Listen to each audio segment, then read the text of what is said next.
రాజశేఖర రెడ్డి నాయకత్వంలో ఏర్పడ్డ ప్రభుత్వం ఎల్బీ స్టేడియం సాక్షిగా రైతులకు ఉచిత కరెంటును ఇవ్వడమే కాదు, వందల కోట్ల రూపాయల రైతులకు కరెంటు బిల్లులను మాఫీ చేసి ఆనాడు రైతాంగాన్ని ఆదుకున్న మొదటి సంతకం ఎల్బీ స్టేడియం సాక్షిగా డాక్టర్ వైఎస్ రాజశేఖర రెడ్డి గారు పెట్టిండ్రు.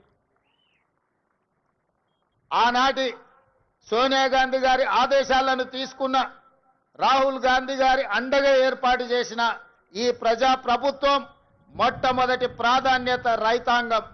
మేం ప్రధానంగా ఈ ప్రజా ప్రభుత్వంలో మా మొదటి ప్రాధాన్యత రైతులు, ఆ తర్వాత మా ఆడబిడ్డలు, ఆ తర్వాత మా తెలంగాణ ఉద్యమకారులు, విద్యార్థులు.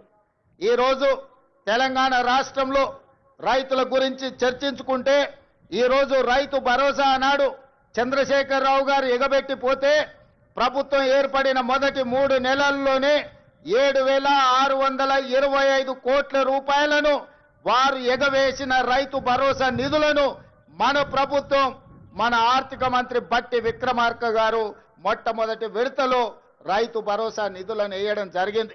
ఇదే కాదు, ఎన్నికలప్పుడు ప్రజలకు మాట ఇచ్చినాం. కాంగ్రెస్ పార్టీ అధికారంలోకి వచ్చిన వెంబడే అప్పుల్లో కూరుకుపోయిన ఈ రైతుల ఆత్మగౌరవం నిలబెట్టాలి అనంటే రైతులకు రుణమాఫీ చెయ్యాలి. ఆ రైతులకు 2 లక్షల రూపాయల వరకు రుణమాఫీ చేస్తామని ఎన్నికల సందర్భంగా మాట ఇచ్చినాం. పార్లమెంట్ ఎన్నికల సందర్భంలో రైతాంగానికి వివరించినాం. దాన్ని దృష్టిలో పెట్టుకొని మొదటి సంవత్సరంలోనే 25,35,964 మంది రైతులకు 20,617 కోట్ల రూపాయలు వాళ్ళ ఖాతాలో వేసి 2 లక్షల రూపాయల వరకు రైతుల మీద ఉన్న భారాన్ని అప్పు విముక్తి కలిగించినాం. 15 ఆగస్టు నాడు ఏ విధంగా అయితే దేశానికి స్వతంత్రం వచ్చిందో అదే 15 ఆగస్టు 2024 నాడు ఈ రైతులకు రుణం నుంచి విముక్తి కలిగించి రుణభారంని తొలగించిన ప్రభుత్వం ఈ ప్రజా ప్రభుత్వం. అదే కాదు మిత్రులారా, ఇవాళ ఆలోచన చేయండి. ఆనాడు తెలంగాణ రాష్ట్రంలో ఆనాటి ముఖ్యమంత్రి ఒక మాట అన్నాడు, శాసనసభ సాక్షిగా మాట్లాడిండు. మీరు ఒరేసుకుంటే ఉరి వేసుకున్నట్టే ఈ ప్రభుత్వం వ్యాపారం చేయదు, రైతులు పండించిన వడ్లను మేము కొనము, ఇది మా బాధ్యత కాదు అని ఆనాటి ముఖ్యమంత్రి చెప్పిండు.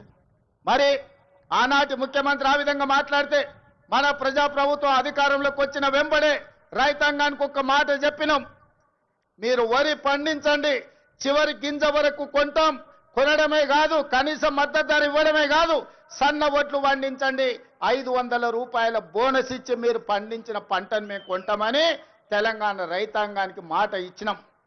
మా మాట నమ్మి, మా మీద విశ్వాసం ఉంచి, మా మీద పూర్తి నమ్మకంతో పోయిన సంవత్సరం ఈ దేశంలోనే